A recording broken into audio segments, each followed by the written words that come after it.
Let's go to John. Look up at the star.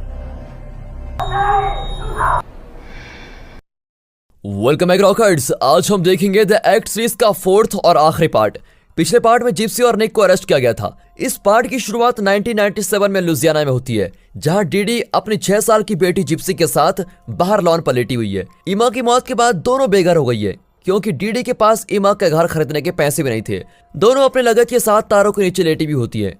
माँ और बेटी एक दूसरे से वादा करती हैं कि हम हमेशा एक दूसरे को प्रोटेक्ट करेंगी। 2015 में निक और जिप्सी को बताया जाता है कि अगर उनका गुनाह साबित हो गया तो दोनों को फर्स्ट डिग्री मर्डर का चार्ज लगेगा और उन्हें उम्र कैद या मौत की सजा होगी। अब जज जिप्सी से पूछते हैं कि वो इस सिलसिले में क्या कहना चाहती है। जिप्सी गिड़गिड़ाकर खड़ी होती है और कहती है, मैं गुनहगार नहीं हूँ, मैं अपनी माँ का खून करने के बारे में सोच भी नहीं सकती। फिर जज सुनवाई को स्थगित कर देते हैं। अब जिप्सी अकेले में अपने लॉयर से पूछती है, क्या सच में मुझे मौत की सजा दी जाएगी? लॉयर बताती है कि सबको तो यही लगता है कि तुमने बेरहमी से अपनी माँ का खून करवाया है। जिप्सी फिर से कहती है कि मैं अपनी माँ से बहुत प्यार करती थी और उनका खून करने की मैं कभी सोच भी नहीं सकती। लॉयर कहती है कि इस घिसे पिटे स्टेटमेंट से कुछ नहीं होगा, हमें अपनी तरफ से इस कहानी को बदलना होगा ताकि आम लोगों को तुम पर दया आए और वे तुम्हें सपोर्ट करें। वे जिप्सी के मेडिकल रिकॉर्ड्स को मांगती है, जिससे वे प्रूव कर सकें कि जिप्सी की मेडिकल कंडीशन के बारे में डीडी उससे झूठ पे झूठ बोल रही थी और बिना प्रिस्क्रिप्शन के उससे न जाने क्या क्या दवाइयां दे रही थी। अब लॉयर कहती है कि इस दिशा में आर्ग्यू करके हम एक केस जीत सकते हैं, लेकिन प्रॉब्लम तो यह है कि डीडी ने जबरदस्ती जिप्सी से power of attorney document sign करवा लिए थे, जिसकी वजह से जिप्सी उन मेडिकल रिकॉर्ड्स को एक्सेस नहीं कर पाएगी। इसीलिए उसे अपने पापा की मदद लेनी होगी। अब लॉयर उसको अपने पापा को कॉल करने को कहती है, लेकिन जिप्सी इंकार करते हुए कहती है कि वो मेरी जिंदगी में कभी थी नहीं, कई मुश्किलों के बीच मेरी माँ ने मुझे पाला है। अगले सीन में प्रिजन डॉक्टर जिप्सी को एग्जामिन करती है। फिर मौका पाकर जिप्सी अपने मेडिकल रिकॉर्ड्स को पाने के लिए डॉक्टर से मदद मांगती है, लेकिन डॉक्टर कड़ा जवाब देती है कि तुम तो सिर्फ बीमारी का ढोंग कर रही थी ना, तुम्हारे मेडिकल रिकॉर्ड्स भी तो नकली होंगे। मुझे और भी पेशेंट्स को देखना है जिन्हें सच में बुरी बीमारियां हैं। फिर वो जिप्सी का फीडिंग ट्यूब निकालकर कहती है, तुम्हें इसकी जरूरत नहीं है। अब जिप्सी विनती करती है कि आप प्लीज उस ट्यूब को सुरक्षित रखिए, क्योंकि वो मुझे मेरी माँ की याद दिलाती रहती है। लेकिन डॉक्टर उसको कचरे में फेंक देती है और कहती है ये सेहत के लिए अच्छा नहीं है। जेल में जिप्सी की लाइफ बहुत मुश्किल होती है, क्योंकि कोई उससे बात भी नहीं करता। वो अकेले खड़ी रहती है और अकेले बिस्तर पर पड़ी होती है। जब जेल की फीमेल इनमेट सेल से बाहर जा रही होती है तो निक जिप्सी को देखता है। वो जिप्सी से कहता है, हम दोनों यहीं एक साथ जिएंगे और यहीं मरेंगे। ये सुनकर जिप्सी को उससे बहुत चिढ़न होने लग जाती है।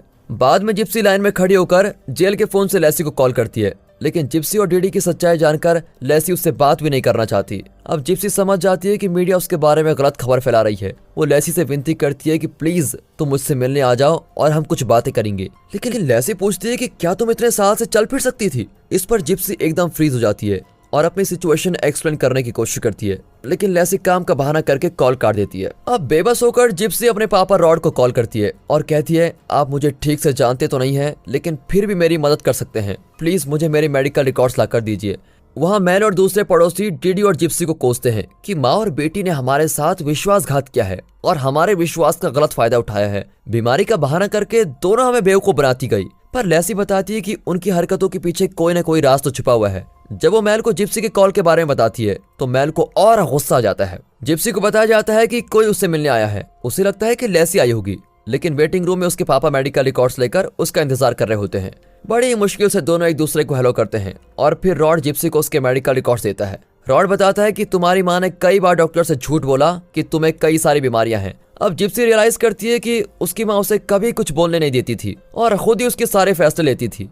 रॉड बताता है कि ऐसा करके उसने तुम्हें अपना बंदी बनाकर रखा हुआ था, लेकिन जिप्सी कहती है, वो आपकी तरह मुझे छोड़कर तो चली नहीं गई थी ना, वो हमेशा मुझसे प्यार करती थी और मेरा बहुत ख्याल रखती थी। रॉड बताता है कि जब हमारी शादी हुई थी तो मैं 17 साल का था। उस उम्र में मैं तुम्हारी जिम्मेदारी नहीं ले सकता था, लेकिन तुम मेरी बेटी हो और मैं तुमसे प्यार करता हूँ। मैं कई बार तुमसे मिलने भी आया था, लेकिन हर बार तुम्हारी माँ कोई बहाना करके मुझे तुमसे दूर करती रहती थी। अब वो ये कह तो रहा होता है, लेकिन जिप्सी उसकी बातों का विश्वास नहीं करना चाहती है और कहती है, आप और कोशिश कर सकते थे। रॉड अपने हिस्से की सारी सच्चाई बता देता है और कहता है कि हर महीने मैं तुम्हारी माँ के नाम से चेक भेजता था, लेकिन वो तुम्हें लेकर नई नई जगहों पर शिफ्ट होती रहती थी ताकि मैं तुमसे न मिल पाऊं।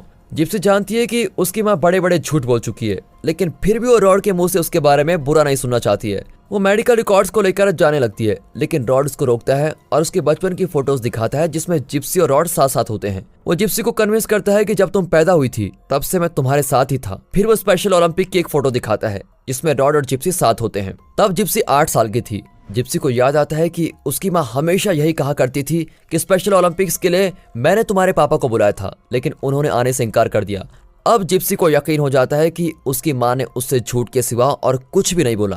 वो टूटकर रोने लग जाती है। रॉड उसको दिलासा देता है और उसे छोड़कर जाने के लिए माफी मांगता है। फिर निक और जिप्सी के लिए प्री ट्रायल कॉन्फ्रेंस रखी जाती है। जिप्सी देखती है कि ऑडियंस में उसके पापा बैठे हैं। जिप्सी के लॉयर उसके मेडिकल रिकॉर्ड्स को एविडेंस के तौर पर पेश करती है और कहती है जिप्सी की मां अपनी बेटी की पूरी लाइफ को कंट्रोल कर रही थी, यहाँ तक कि उसे बिना कंसल्टेशन और प्रिस्क्रिप्शन के ऐसी कई बीमारियों की दवा दी जा रही थी जो जिप्सी को कभी थी नहीं। उसने अपनी बेटी को अपनी कठपुतली बनाकर इमोशनली लॉक करके रखा हुआ था और इन मेडिकल रिकॉर्ड्स के आधार पर अब जिप्सी का केस निक के केस से अलग कर दिया जाता है, क्योंकि जिन बदतर हालात में जिप्सी ने जुर्म किया है वो निक के हालात से बिल्कुल अलग है। अब केस बड़ा ही अजीब मोड़ ले लेता है और निक बहुत घबरा जाता है और रोते हुए कहता है मैंने सिर्फ जिप्सी के लिए ये सब किया था। कॉन्फ्रेंस के बाद जिप्सी लॉयर से पूछती है कि मेरी हालत अलग थी तो क्या मुझे मौत की सजा नहीं मिलेगी। अब लॉयर समझाती है कि तुम्हें अपना जुर्म कबूल करना होगा, तब जाकर तुम्हें उम्र कैद होगी, जो बाद में कम की जा सकती है। इसी बीच मेल और लेसी टीवी पर जिप्सी के केस को फॉलो कर रही होती है। मेल गुस्से में टीवी ऑफ कर देती है और उन दोनों को नाटकबाज कहकर कोसती रहती है, पर लेसी खुद को दोषी मानती है और मेल को बताती है कि सारी गलती मेरी थी। मैंने जिप्सी को डेटिंग वेबसाइट दिखाई थी जिसके जरिए वो निक से मिली। जिप्सी कई बार मुझसे अपनी और अपनी माँ के बारे में बहुत कुछ शेयर करती थी, लेकिन वो बातें इतनी अजीब थी कि मुझे लगा वो ये सब कुछ उसकी कल्पना से कह रही है। अगर मैं उसकी बातें और ध्यान से सुनती तो शायद आज वो इस हद तक नहीं जाती। तभी जिप्सी जेल से फिर उसे कॉल करती है, लेकिन लेसी उसको इग्नोर कर देती है। बाद में मैल लेसी से कहती है तुम्हें जिप्सी से बात कर लेनी चाहिए। पहले तो लेसी हिचकिचाती है, लेकिन मैल कहती है कि उसकी आंखों में आंखें डालकर बात करो, तभी सच्चाई का पता चलेगा। लेकिन लेसी के बजाय मैल जेल में जाकर जिप्सी से मिलती है। वो जिप्सी से पूछती है तुम्हें कब पता चला कि तुम व्हीलचेयर के बिना चल सकती हो। जिप्सी पूछती है कि क्या आप मेरी मॉम बन सकती हैं। मुझे अपनी माँ पर पूरा भरोसा था, लेकिन उन्होंने कभी मुझे बड़ी होने नहीं दिया। हमेशा मुझे बच्ची बनाकर अपने साथ ही रखना चाहती थी। क्या आप मेरी घुटन समझ सकती हैं। लेकिन मैल के चेहरे से साफ दिखाई देता है कि वो डीडी और जिप्सी को हमेशा धोखेबाज ही मानेगी और उन्हें कभी माफ नहीं करेगी। वो कहती है कि अब तो तुम अपनी माँ की छोटी बच्ची नहीं हो ना, अपने फैसले खुद कर सकती हो, मुझे माफ कर दो, मैं तुम्हारी माँ नहीं बन सकती। जब मैल चली जाती है तो जिप्सी बहुत रोती है, क्योंकि अब सभी उससे नफरत करने लगे हैं। अगले सीन में कत्ल की रात को दिखाते हैं। जिप्सी निक को टेक्स्ट करती है कि यहाँ आते ही मुझे टेक्स्ट करना और ग्लव्स पहन कर आना। फिर वो अपनी माँ के साथ लेट जाती है। दोनों 1997 की उस रात को याद करती हैं जब दोनों बेघर थी और तारों के नीचे लेटी हुई थी। दोनों ने प्रॉमिस किया था कि वे एक दूसरे को हमेशा प्रोटेक्ट करेंगे। अब जिप्सी बहुत इमोशनल हो जाती है, क्योंकि वो जानती है कि उसकी माँ की ये आखिरी रात है। जब डीडी गहरी नींद में होती है तो जिप्सी उठकर जल्दी से अपना सूटकेस पैक करती है। तब निक बाहर दरवाजे पर आता है और दरवाजा खोलने से पहले जिप्सी मर्डर वेपन तैयार रखती है। फिर वो दबे पैर हॉल से होकर जाती है और निक से कहती है कि कोई आवाज मत करना।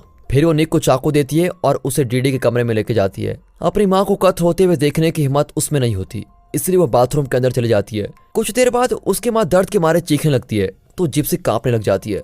उससे अपनी माँ की वेदना भरी चिल्लाहट सही नहीं जाती। वो अपने कान दबाकर बंद कर लेती है और बाथरूम के अंदर यहाँ वहाँ चलने लग जाती है। लेकिन जब उसकी माँ की आखिरी और कमजोर चीख सुनाई पड़ती है तो वो जमीन पर बैठ जाती है। उसका पूरा शरीर एकदम हिलने लग जाता है। कुछ सेकंड्स की खामोशी के बाद निक बाथरूम का दरवाजा खटखटाता है। अब डीडी का खून करने के बाद निक भी कांप रहा होता है। उसकी गर्दन पर और चाकू पर बहुत खून लगा होता है। जिप्सी तुरंत चाकू ले लेती है और उसने अपने ग्लव्स नहीं पहने होते हैं। वो कांपती हुई चाकू को धोने लगती है। निक के हाथ पर एक बड़ा सा कट होता है। वो निक के ग्लव्स उतारकर उसके घाव पर बैंडेज लगाती है और वेट पाइप से निक पर लगा खून साफ करती है। फिर दोनों जिप्सी के कमरे की ओर जाते हैं, लेकिन अपनी माँ की लाश को देखकर वो वहीं रुक जाती है। निक कहता है कि डरो मत, मैंने पूरा इंतजाम कर लिया है। दोनों को विश्वास ही नहीं होता कि उन्होंने ऐसी घिनौनी हरकत की है, पर जिप्सी उसे किस करती है और कहती है ये वो हैप्पी एंडिंग्स है जो मैं हमेशा चाहती थी। फिर जिप्सी के कमरे में दोनों इंटीमेट हो जाते हैं। अगले सीन में जिप्सी मेकअप लगाकर तैयार होने लग जाती है और निक अपने कपड़ों पर लगा खून साफ करता है। फिर वो टैक्सी बुलाते हैं और अपने पेट पिग को बाहर छोड़ देती है। अपनी चीजें पैक करके वो अपनी नानी की अंगूठी पहन लेती है। निक आखिरी बार फिर पूछता है क्या तुम मेरे साथ भाग जाने को तैयार हो ना। वो कहती है कि अगर तैयार नहीं होती तो ये सब क्यों करती। फिर दोनों घर से बाहर निकल जाते हैं। अब प्रेजेंट में दिखाते हैं तो मेल से मिलने के बाद उसे उसके जेल रूम में ले जाते हैं। अब वो अपनी माँ को मिस करती है और इमेजिन करती है कि डीडी उसके साथ है। फाइनल सीन में हमें बताया जाता है कि 1 साल जेल की सजा काटने के बाद जिप्सी ने कबूल कर ही लिया है कि उसने 2nd डिग्री मर्डर किया है। फिलहाल वो 10 साल के लिए जेल की सजा काट रही है और जेल से छूटने पर वो अपनी फैमिली शुरू करना चाहती है। दूसरी ओर निक को फर्स्ट डिग्री मर्डर के लिए कन्विक्ट किया गया है और उम्र कैद की सजा दी गई है। इतना ही नहीं, वो कभी पैरोल में भी बाहर नहीं आ सकता। और दोस्तों, इसी के साथ द एक्ट सीरीज का फाइनल पार्ट यहाँ पर खत्म होता है। दोस्तों, ये सीरीज आपको कैसी लगी कमेंट्स में जरूर बताइएगा और ये भी बताइएगा कि हमारे चैनल पर आप कौन कौन सी सीरीज देखना चाहते हैं।